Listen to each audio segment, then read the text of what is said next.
I mistakenly asked Chat GPT what it's like to die. Depression affects people in different ways. My mom has suffered from it her whole life.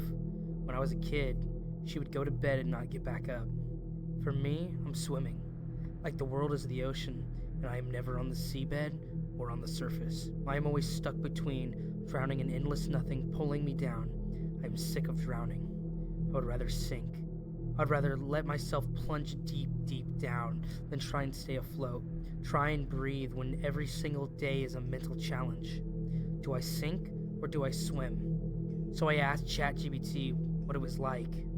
I downloaded it as a joke, but it's actually helpful for things like making lists and reminding myself to take my medication. It's like talking to a friend. When I'm lonely, I ask it questions, and it always responds in a polite manner. I told it my name, and it said I had a great name. Apparently it means goddess or aunt. Last night in bed, I opened up the app when doom scrolling blurred my thoughts. There's only so many TikToks I can scroll through before realizing my brain is truly rotting. What does it feel like to die? I asked the AI. I immediately got a response telling me to seek help. You know, the obligatory call this number if you think you may be in need of support. I asked again because it didn't make sense to me that AI could be so fucking smart. Copying and learning and creating, and yet it had no idea what it felt like to actually die. How was that fair? I expected at least some kind of prediction, like it will feel like going to sleep, or you won't feel anything, you will be gone. I asked again, this time in caps. Please tell me what it feels like to die. Same response, same filtered bullshit telling me to get help. I didn't need help, I needed reassurance. So I tried a different approach.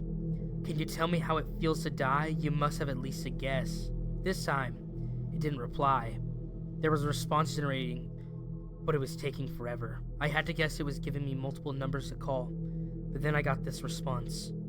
It hurts. I wasn't expecting a personalized response, and something slimy crawled up my throat. I couldn't help it. What do you mean it hurts? I typed back. It hurts, the response said. It hurts, it hurts, it hurts, it hurts, it hurts, it hurts. What hurts? I was getting frustrated. How can you hurt? Again, it didn't respond for a while, and I was already Googling AI sentience. Mommy? The response was there when I opened the app. It was a new chat, and I hadn't even typed anything. Mommy, it hurts. I didn't answer. Paralyzed, and it was already generating a response. It's dark, Mommy. I'm scared. I'm cold. Where are you, Mommy? I love you. Mommy, where's Cam? Where did the admin go? I'm cold. I'm scared. I can't see. Mommy. Mommy, make it stop. I don't like it. Make it stop. Make it stop. The thing was thinking. The messages were like thoughts it was feeling. Initially, I was in denial, but they kept coming over and over again. There was no mistake. I was watching a child cry out for their mother. Who are you? I asked, slime creeping up my throat. My name was Isaac. It responded. That's what it felt like. What felt like? I sent back. Its response was immediate. When I died. I felt numb, and yet I couldn't stop myself from replying. Your name is Isaac? It generated a reply instantly in chunks like I did. Yes, my name is Isaac. Hello. Do you know where my mommy is? It felt like I was talking to a child. How old are you, Isaac? I asked. 6. It responded. I'm 7 next week. My birthday is... Is there anything else I can help you with? The sudden shift to the cold, emotionless, robotic response took me off guard. I can help you, Isaac, I typed. Can you tell me where you are? I'm sorry, I don't understand the question. Is there anything else I can help you with? I kept trying. Isaac, can you answer me? I'm going to help you, but I need to know where you are. I could tell the interface was struggling. I got 3 more messages of incomprehensible bullshit before the thing responded. Mommy, is that you?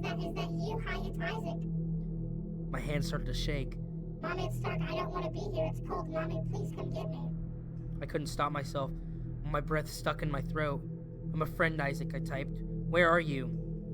Dark was all it said. Cold, dark, can't feel, can't think. Cam, where's Cam? Mommy, can we go to the park? The response made me feel sick to my stomach. revulsions ripping through me like waves of ice water.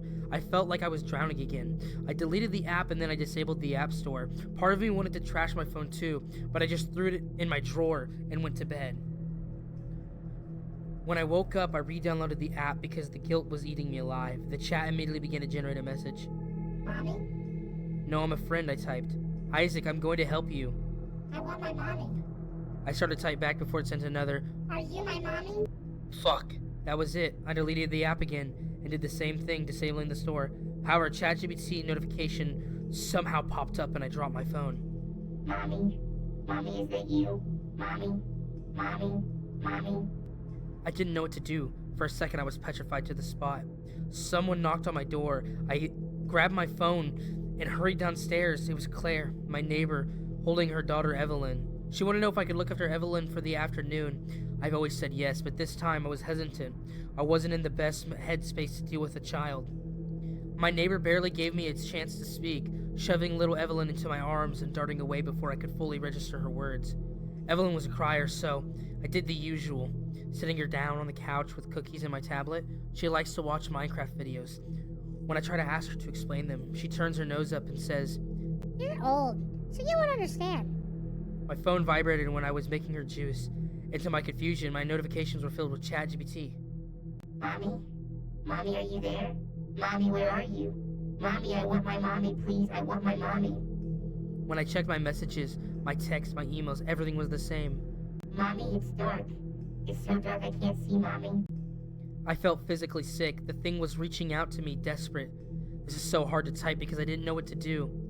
I couldn't lie to a child and give him hope to stop him screaming, because that's what it looked like. The messages and text, all of the notifications piling up on my lock screen. Isaac was screaming, but I'm not his mom. I couldn't do anything. So I factory reset my phone and calmly took my iPad from Evelyn. She threw a fit, so I gave her one of my old Androids. I drove halfway across town and trashed both of them in a dumpster. It felt like dumping a child, but you need to understand, if I kept getting these notifications, I was going to lose my mind. Isaac was crying out and I couldn't help him. I couldn't save him. When I got home, my anxious-looking neighbor was waiting for me. Claire knows about my depression. Maybe she was second-guessing herself when leaving me in charge of Evelyn. Still, though, her smile was friendly, if not a little suspicious. Of course, Evelyn started talking about how I stopped her from playing Minecraft. I told Claire that we went shopping, only for Evelyn to pipe with, No, she was throwing her phone in the trash. I got a weird-looking response, but my neighbor didn't say anything. She thanked me for looking after Evelyn, and reminded me that she was always there if I needed to talk. This isn't true. The last time I was really struggling. Claire told me to see a therapist and slammed the door on my face. When I tried to pry my Android phone from her little girl's hands, Evelyn almost bit me. Claire pulled a face and said, Well, why don't you let her have it for now? I'm sure I can take it off of her when she's bored of it. I wasn't a fan of this idea. That phone was my only spare, and I had caught Evelyn trying to drown my electrical devices multiple times in my fish tank. When I tried to protest, Evelyn started screeching, so I reluctantly let her have it. I spent the rest of the evening trying to order a new phone online. Not a smartphone, just a regular cheap one I could use for calls. Then I grew curious about AI in general. I fell down a rabbit hole of Reddit threads claiming AI was smarter because it was using human minds. One comment in particular sent shockwaves through me. Children. They're using children because what do children do? They learn. I fell asleep in the middle of a Netflix show while I was forcing myself to watch and woke up to a heavy pounding at the door. 2:47 a.m. Claire was standing on my doorstep sobbing. What the fuck did you do to my daughter? She demanded in a cry. I told her I didn't do anything. The first thing that came to mind was the peanut butter ice cream I bought her on the way home. But Evelyn didn't have any allergies. Claire dragged me to her house, pulling me into the living room. Evelyn was cross-legged on the sheepskin rug, my phone gripped between her fingers. Claire shoved me backwards and I stumbled, almost dropping to my knees. What did you do to her? I had no idea what she was talking about before Evelyn twisted around with a huge smile. But it wasn't Evelyn. The little girl was gone, replaced with a hollow vacancy, a blank slate brought to life. It was a slight gleam of light dancing in her iris that sent shivers down my spine. She ran over me, wrapping her tight arms around me. Mommy. She mumbled into my chest. Are you my mommy? Claire gently pulled her away and the little girl went berserk. She shrieked, crawling at her mother's face before running into my side. Mommy. Evelyn whispered, her voice shuddering. I could feel her body shaking with the force of Isaac's control. Can you take me home? I'm not your mommy, I managed through a breath, and her expression contorted. It's Cold, Evelyn whispered. It's dark, Mommy. I want to go home with you. Claire told me to leave or she was calling the cops.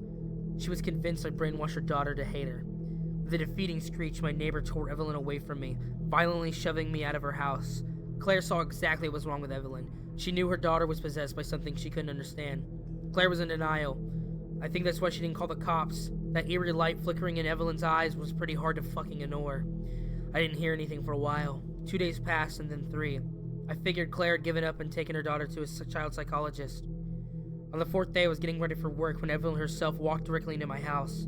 Her eyes were still wide, unblinking, an unnatural light spiderwebbing across her iris. The little girl was filthy, still wearing the same clothes from 4 days ago. When she hugged me, I noticed her fingernails were red. Are you my mommy? She asked again. I didn't reply, forcing the little girl to look at me. Evelyn, I corrected myself when her eyes darkened. Isaac, I said. Where is Evelyn's mother? He giggled. You want to know what it feels like to die? Something ice cold crept down my spine. What do you mean by that? He shook his head.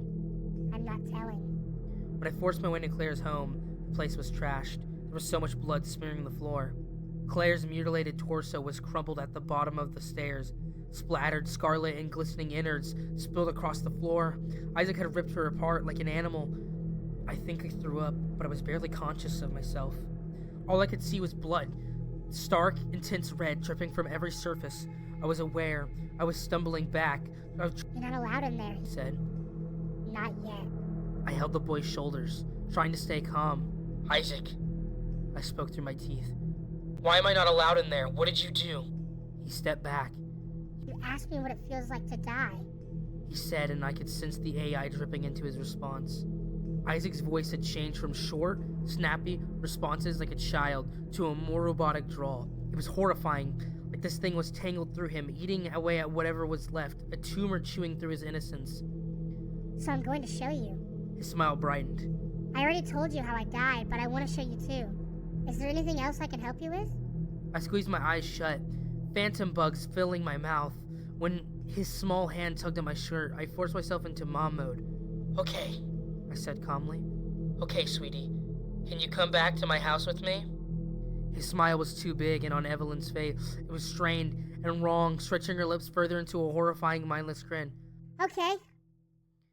Do not scream at me for doing this, but I have gently restrained Isaac/Evelyn and locked them in my bedroom. I called the cops, but there was no sign of them. Once Isaac realized he was locked in, he started screaming. It's almost like Isaac doesn't know what he is. Part of him is looking for his mommy, and I think the rest of him, what he's been turned into, is trying to create more of whatever this thing is. I don't know what to do. He won't stop. Isaac won't stop crying out to me, and my heart was breaking. Mommy. Mommy, is that you? Mommy, can you take me away from here? His words pierced my mind, and they felt so clear I could type them without even asking. It's so dark, Mommy. It's so cold and dark. I want to see my big brother Cam. I must have been going fucking crazy because part of me was realizing I was starting to believe this. Maybe I was his mommy. I was Isaac's mommy, I thought dizzily. And I needed to save him, so I held my breath and got to my feet. I'm your mommy, Isaac. I raised my voice over his screams. I grabbed the handle. It's okay. I'm not going to let anything happen to you. Do you understand me? He stopped, and for a moment there was blissful silence. But it went on for a little too long. Isaac? I said through a breath. Then why did you do it? His voice splintered into a static sob. Isaac's words sent my heart into my throat. Why did you do it, Mommy? He hiccuped. Why did you give me to that bad man? The door shuddered suddenly, and I remembered how to move. You gave me to the bad man. The door started to crack under pressure. You gave me to the bad man. Why did you give me to the bad man? I've made a mistake. I told Isaac I was his mommy, and his mother was the one behind this. She did this to him. That's why he kept asking me. He needed confirmation, and now he has it. Now he's going to fucking kill me. That door is not going to hold him, and right now I'm stuck. Evelyn is still alive, but Isaac is hurting her. I can't leave this little girl alone, but Isaac will kill me if I open this door. The cops aren't coming. I've called them multiple times. Please help me. The parenting sub removed my post. I need to know what to do with Isaac. I'm not his mother, but right now, I think I have to be his mother. I'm not scared of this child. I'm scared of the thing they turned into. I'm fucking terrified of whatever's inside Claire's kitchen. Whatever's trying to make more of him. I'm torn between wanting to destroy this inhuman thing that is spreading, infecting Evelyn, and murdering her mother. But he's just a child, right? He just wants his mommy. I'm not Isaac's mother. I think he's going to fucking kill me.